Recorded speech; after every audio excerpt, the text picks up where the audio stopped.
Assalamualaikum warahmatullahi wabarakatuh. Berjumpa lagi bersama Ibu di pelajaran PPKN. Kali ini untuk materi yang terakhir, kita adalah etos kerja masyarakat Indonesia. Oke, pada materi yang terakhir ini yang akan kita bahas adalah yang pertama adalah hakikat etos kerja, yang kedua fungsi etos kerja, yang ketiga faktor-faktor yang mempengaruhi etos kerja, yang keempat, cara menumbuhkan etos kerja. Yang kelima, etika kerja. Dan yang keenam adalah karakter yang diperlukan oleh dunia usaha atau industri. Etos kerja, hakikat etos kerja. Apa sih etos kerja itu?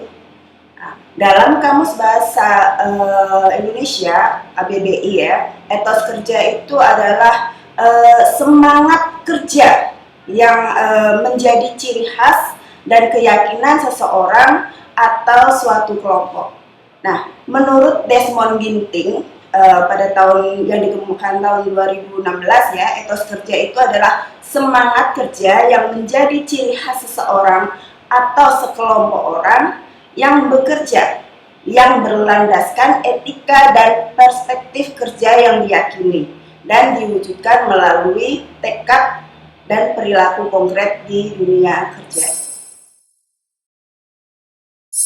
Fungsi etos kerja itu yang pertama ya, etos kerja berfungsi sebagai pendorong timbulnya perbuatan.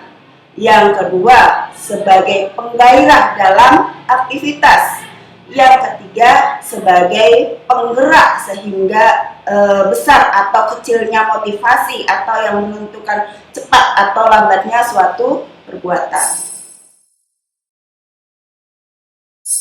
Nah, faktor-faktor yang mempengaruhi etos kerja itu ada beberapa ya. Yang pertama itu ada agama, ada budaya, ada sosial politik, ada lingkungan geografis ya, kemudian pendidikan, struktur ekonomi, dan motivasi intrinsik individu atau motivasi dari dalam diri sendiri. Nah, cara menumbuhkan etos kerja ini bagaimana? Menurut Johnson Sinamo, ya, cara menumbuhkan etos kerja itu adalah ada keyakinan bahwa kerja itu adalah rahmat ya. Kerja itu rahmat dari Tuhan ya, sehingga kita punya semangat untuk bekerja karena ini adalah rahmat dari Tuhan. Kemudian kerja itu adalah amanah ya, amanah yang dilimpahkan ke kita. Jadi kita mempunyai tanggung jawab terhadap kerja tersebut ya, baik kepada Tuhan dan kepada orang lain maupun kepada diri sendiri ya. Kemudian yang ketiga itu kerja adalah panggilan ya, panggilan jiwa, panggilan ya. Kemudian yang keempat, kerja itu adalah aktualisasi kita ya. Kemudian yang kelima, kerja adalah ibadah, kita bekerja untuk menafkahi orang lain ya, dan lain sebagainya. Kemudian yang keenam, kerja adalah seni ya. Yang ketujuh, kerja adalah kehormatan, dan yang terakhir, kerja adalah pelayanan, melayani orang lain. Nah, etika kerja. Etika kerja itu bagaimana? Yang pertama ya, jadi kalau kita bekerja itu ada etikanya ya, jadi bukan kerja asal kerja ya. Nah, jadi dalam etika kerja yang pertama itu ada menjaga disiplin diri.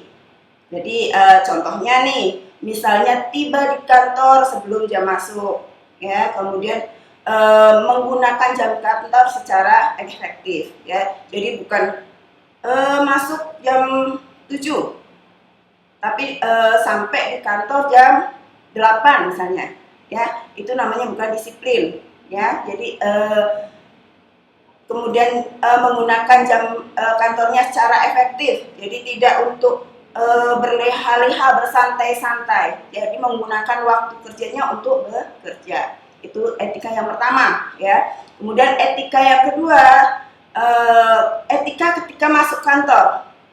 Contohnya mengucap salam, ya, mengucap salam kepada sesama rekan kerja. Selamat pagi Pak, selamat pagi Bu. Kemudian mengucap salam kepada pimpinan dan lain sebagainya. Ya, kemudian contoh yang kedua seperti memperlihatkan wajah ceria. Begitu masuk kantor, masuk ke tempat kerja, itu wajah kita ceria, senyum, ya. Jadi bukan ada masalah di rumah kita bawa ke kantor, ya. Etikanya bukan seperti itu.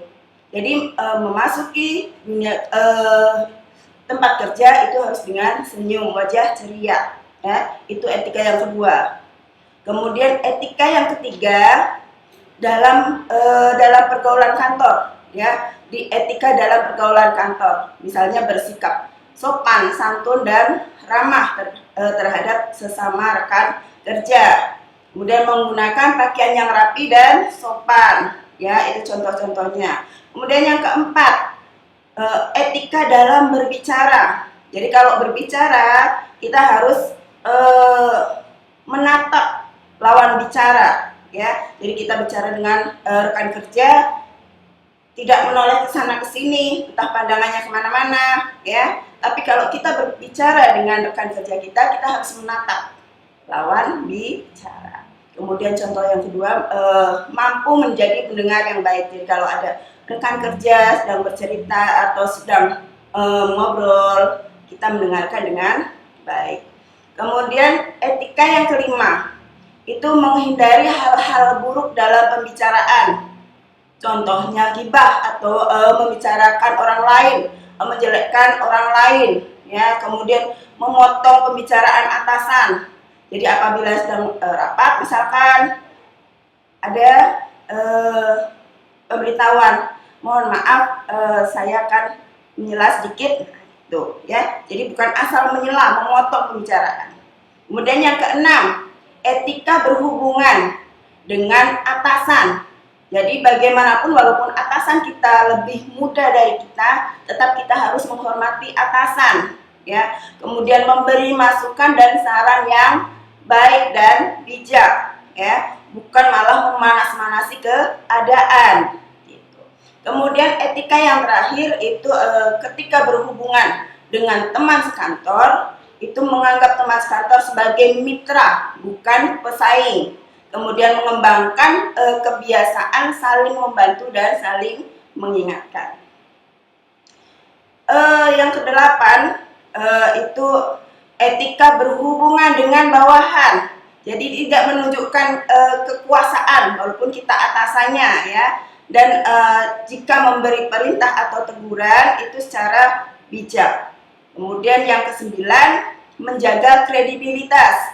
Contohnya berbicara dengan baik dan jujur, ya. Jadi orang itu akan percaya dengan kita. Kemudian memiliki rasa tanggung jawab dan loyalitas terhadap perusahaan. Nah, karakter yang diperlukan oleh dunia usaha atau industri itu yang pertama memiliki visi dan harapan, ya. Yang kedua mau terus belajar. Kemudian yang ketiga itu kreatif dan inovatif. Yang keempat mampu mengatur waktu.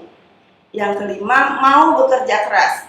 Yang keenam disiplin. Yang ketujuh adaptif atau mampu beradaptasi. Yang kedelapan mampu bekerja sama. Yang kesembilan jujur dan kesepuluh bersyukur. Nah, karakter yang biasanya dicari oleh perusahaan, ya. Sebentar lagi kan kalian lulus dari SMK, kemudian mencari kerja, ya. Jadi kalian bisa tahu karakter-karakter apa yang biasanya dicari oleh perusahaan. Ya, biasanya yang pertama itu berani tampil beda, berbeda dengan yang lain, ya. Kemudian yang kedua itu pandai, jago lobby, ya. Bisa bernegosiasi. Kemudian yang ketiga itu serba bisa, multi talent lah, ya. Kemudian yang keempat berani mengambil keputusan, tidak pelin-pelan, ya. Yang kelima memiliki visi yang jelas. Kemudian yang keenam terorganisir. Ya, ketujuh, berhati-hati, tidak teledor, ya. Kemudian yang kedelapan, berorientasi melayani. Yang kesembilan, mampu bekerja dalam tim.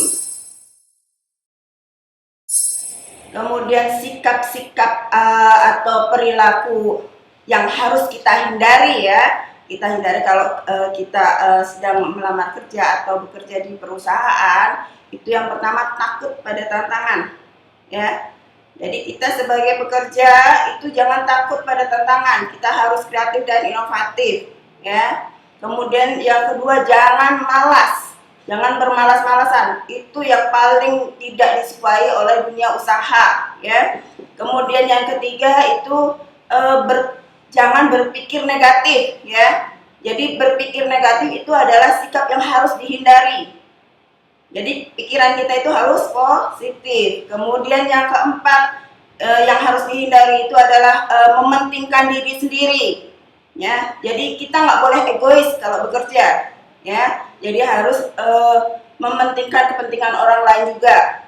Kemudian yang harus dihindari juga rasa mudah menyerah, ya. Kalau mudah menyerah itu pesimis, ya. Pesimis itu jangan mudah menyerah. Kemudian yang keenam itu tidak jujur. Orang paling tidak suka kalau dibohongi, ya. Kemudian yang ketujuh itu sombong. Yang kedelapan, yang terakhir adalah tidak mau bekerja sama. Jadi kita kalau misalnya dalam tim itu harus bisa bekerja sama dalam tim, ya. Oke, mungkin ini saja materi dari Ibu, semoga bermanfaat, ya. Apalagi kalian nanti terjun di dunia usaha setelah lulus dari SMK ini. Terima kasih, apabila ada salah Ibu mohon maaf. Assalamualaikum warahmatullahi wabarakatuh.